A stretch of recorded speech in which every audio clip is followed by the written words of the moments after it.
And the part that hurt me the most, not because he's a general or because he's American or anything like that, but because he's black.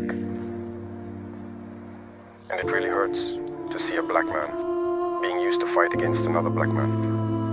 And this didn't start just now. It has to stop. You see, it's very dangerous. Even Libya, who destroyed Libya? Once again, they used a black man. In movies back in the day, in America, black people always played the bad guy. We told ourselves, it's just in the movies. But why do black people have to keep playing the bad guy? And I think that if he heard this interview, he should look at himself in the mirror, feel ashamed, come out and say, well, I was given a false report. I regret it. He needs to say it publicly. If it was a false report, then it was made, because it's possible. It's possible that he was given a false report.